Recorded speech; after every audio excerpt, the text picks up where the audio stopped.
Hello, everyone. This is Pato Paez. Today, I am with artist Keiko Kamata. We're going to talk about her work, what she does, and how she does it. I'm going to invite her in now.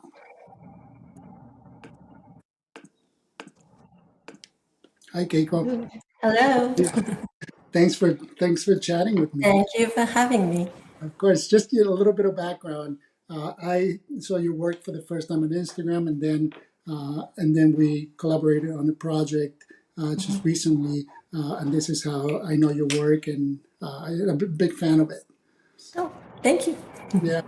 So why don't you tell us what kind of work you do Okay. and how you do it? How do I do it? So I make abstract mono screen prints, Yeah. mostly on paper.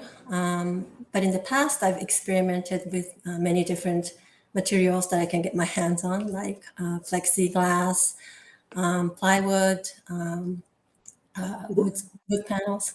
What's that? I'm showing some of your art here. Oh, thank you. The I silkscreen see print.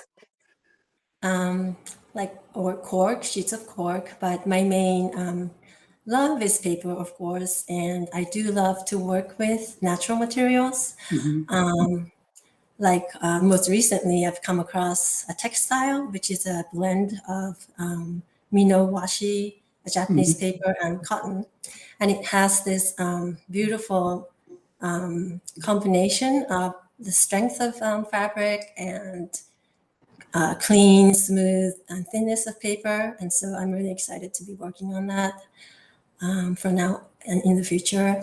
Yeah. I've also done digital illustrations for a children's book authored by a friend artist. I've done digital patterns to be printed on virtual trays, on wallpaper. So I've been all over the place. Yeah. But my true love is really to hand print on paper. And the prints are done. You said woodblock, and the ones that we worked on together, those are silk screen, correct? Yes. I mainly do screen printing, And I which is, think and I'm not sure if this is how the technique works or your technique works, but I think you sort of print on the same paper. You yes, print you move the screen and run it a few times on the same paper, right? So each piece is one of a kind. yes, that's why it's mono screen printing. I'm really aware of the fact that whatever you do, you can't make a perfect edition. There's Yeah. computers and printers for that. So I liked to make unique pieces, over printing many layers of transparent inks and colors, and so that I can build an image not by just one layer, but sometimes hundreds. And in that way, I can create complex colors and for the colors to blend on paper rather than printing one layer of opaque solid color. Right. And how long does it take you to do one? One depends, but if I know what I'm doing, the process itself, like for 30 by 40 piece of paper, it might take, less than a month, couple Uh, weeks. But I start from cutting stencils by hand, which sometimes they're very intricate, sometimes they're just a big circle. But then, making a screen and then actually moving the paper underneath, not the screen. I just move around the paper with, my head tilted with, holding the screen and then just working and trying to see where I'm printing every time and then drying that ink with hair dryer uh-huh. so I can keep working. Otherwise, it's going to stick And, to so, the and screen. you burn your own screens. Yes, I have it in Amazing. set up. That's an incredible skill. Oh, it's inconvenient, definitely, to have. Yeah, yeah, I yeah, can sometimes print T-shirts for, if need be, if somebody needs a T-shirt for some event, I do that too. yeah, yeah, yeah. And so, Keiko, what part of your career do you love most? I love that if I can call it a career, that it's something that I can do my whole life, that it's a discipline more than anything else.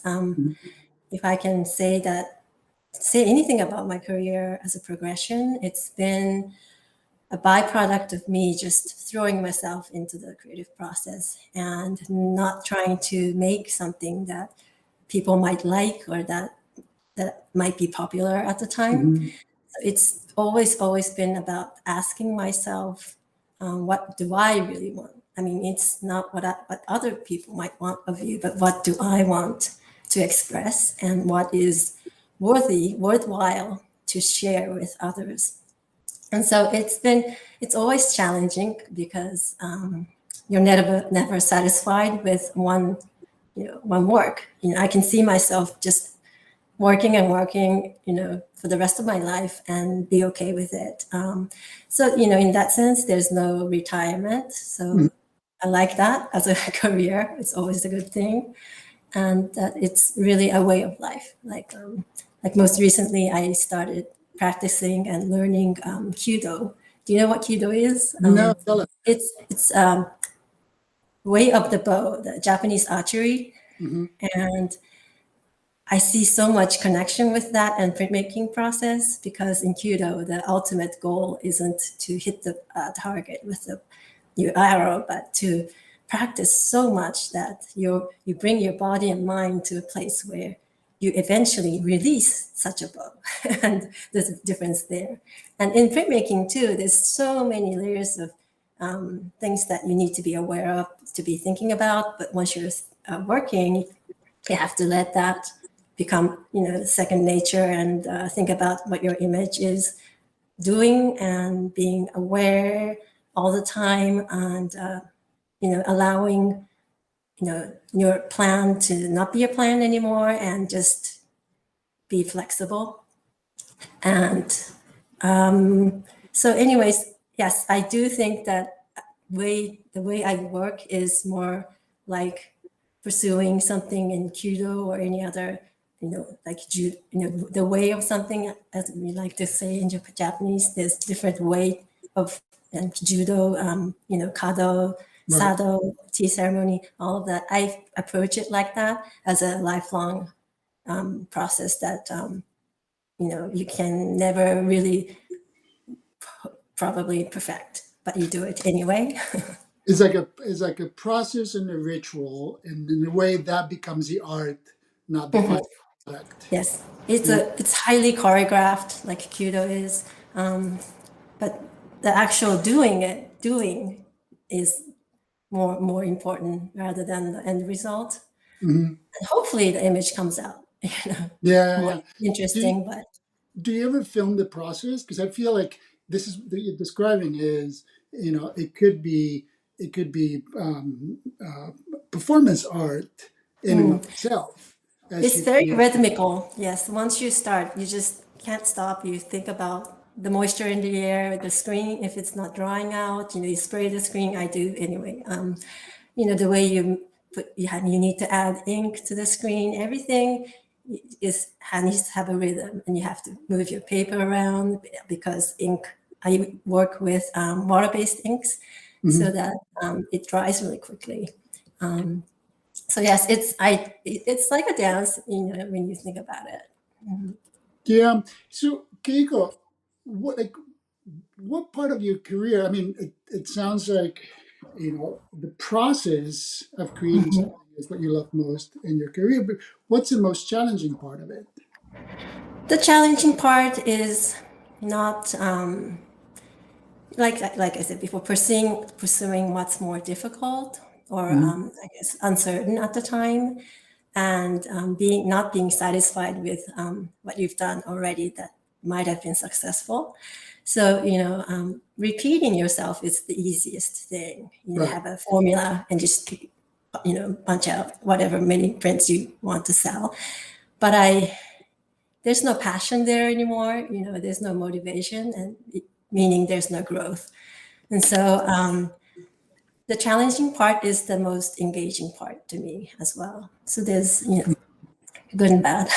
So the staying, the working outside of your comfort zone, that's Definitely, figuring out what your comfort zone is. Um, definitely. and so, like, let's talk about the the business part of your career. Mhm. How do you price your work? Basically, I price it on how much time it requires to make and also the size. By size, even small works and large works take the same amount of time to make, but material costs more Right. if it's bigger. Shipping and packaging costs more. So I do take that into account. I also think it's important to set your own price and have confidence in the evaluation of your own work. Hmm. But at the same time, being able to be flexible because pricing can be a cooperative endeavor with parties involved. Yeah. Setting limits if you are asked to give a discount, beforehand, knowing the limit is important because you want to be happy with the sales and not resent it after a while. Right. So knowing all of that, preparing that is a good thing to do. Yeah. Yeah. And um, and how do your collectors find you? Collectors find me through galleries that I'm working with or Instagram, a lot of the cases like you. Right. So, and but mostly through the internet, Right. surprisingly, but that's the way it is. Mhm. How did you connect with the galleries? They approached me through Mhm. after seeing my works on Instagram. Okay. So Instagram has been Yes, really great. yeah. Um, so kind of going back to the process, and I think you explained it beautifully how it's sort of like a ritual and a ceremony, and this process of creating the art, and that is not about the final product, but the process of Mhm. doing it. What do you do when you hit a creative block? When I hit a creative block, I, of course, first of all, accept it, acknowledge it, that it happens. It's not the end of the world, and it's going to go away. So I just accept it, and I also know that inspiration only comes when you've really thought about something for days, weeks, you know, and then stopped thinking about it for a while. So I go and do something that has nothing to do with art. Like I just go hiking, be with nature, start cooking like crazy, or go to Shinto shrines if there's one nearby, or Hmm. I like to do calligraphy, judo. So anything to take my mind off of art. And eventually, something will come up, an idea, and then at that point I can start sketching and cutting away shapes and playing with them. And once I know about maybe 20% of what I'm doing, I then just dive into work, making the actual print without knowing exactly what it's going to end up looking like, because a plan is really just a plan to get you over that difficult edge. And then once you've begun the process, you have to let that plan go and let accidents and mistakes lead you to a better result. Because if you are like this, and if you like, if I had made 10 stencils for one image, a complete picture, and said, oh, I've made so many stencils, I have to use these because I've wasted my time, Right. and I end up with that exact image, which can be so boring, Yeah. and you're just making what already will exist. But if you just so I only make one or two stencils to begin with, and so because I know I'm going to change my mind. And so being aware of all the chances that come into your process, and following that more unknown path always leads you to more exciting work for yourself to be Yeah. working with. Yeah, so I treat creative blocks as more like a chance to grow, although it's hard and it's really frustrating. You just have to say, it's part of it, and it'll just pass through you, and it'll be okay.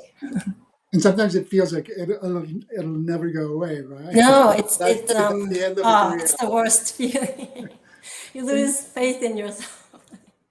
Yeah. you on your website.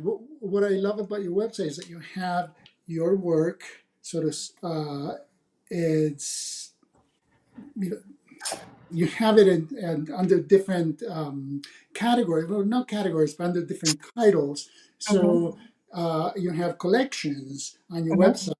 website. And so do you work in a collection at one time, or do you work on a couple collections at a time, or do you start a collection and then years later you add to the collection? How does that Oh, no, work? I just work on one series at a time. I prepare about like 6 to maybe 10 at the most sheets of paper and work.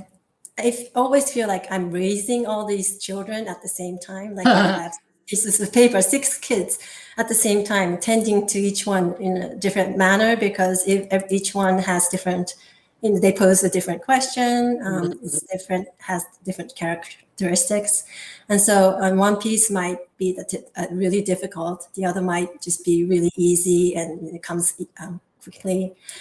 And eventually I might lose one or two during the Yeah, process, like it just doesn't work. But most of the time, they raise up in the same manner and become a series. yeah, So I used to make one image at one time, concentrate on it, and then move to a completely different work. But I've found that having several sheets to work with makes you loosen up, and because you're not investing right. every energy into one piece. So sometimes you do end up with one or two only, and that's fine, I think. But being able to have that option is easier, definitely. This French children, Yes. they're all different, but you love them all no matter what. Yes, and they go You out to the love them all world the and same. You love them all the same. So, to wrap up, what piece of advice would you give to an early career artist? um, I would say art, making art is not separate. It's not like a job that you have. It's not separate from your everyday life. It's all together. you Mhm. you can't go into the studio and say, "Here, I'm an artist. I work now." That time outside of the studio is just as important as the time spent in working. When I was in school, in grad school, I used to feel so separate. My life at home and life at school was two separate things, and work was this, and my life was here. But more that I grow, I realize that there's no real line between, and you're always thinking about your work while you're doing something else if you're not in the artist block. And Yeah, you're always you can't separate yourself from it. So just knowing that, it's like I said, it's a way of being, and it's something that you. It's not just a skill. You just have to be mentally, also committed to it, and be, for me, being not tough on myself, but not going the easier way is always does always lead to engaging work. It seems to be that way so for in a me. way, we can't separate your work from who you are. Who you No, are is in the work. no. And no matter what you do, another thing, I used to think, "Oh, I have nothing to offer because this has been done. That artist is great. This kind of work is already exists."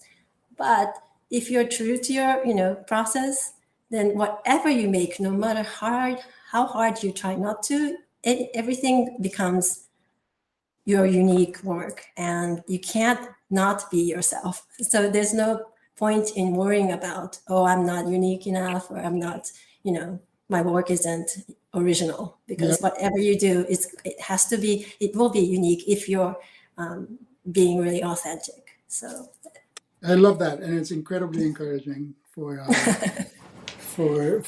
early career artists. Well, Keiko, really, I want to thank you oh, for thank you. chatting with us today and just telling us about your process and your career. And thank you for Oh, I really appreciate this opportunity. Thank you so much, thank Pedro. you, Mhm. thank you. Okay, Mhm. everyone, we are Um, we chatted with Keiko Kamata. Google her name and you can find her website and look at her work. Thank you everyone for watching. If you like this video, please subscribe. We'll have more material like this video in the coming weeks. Thank you everyone.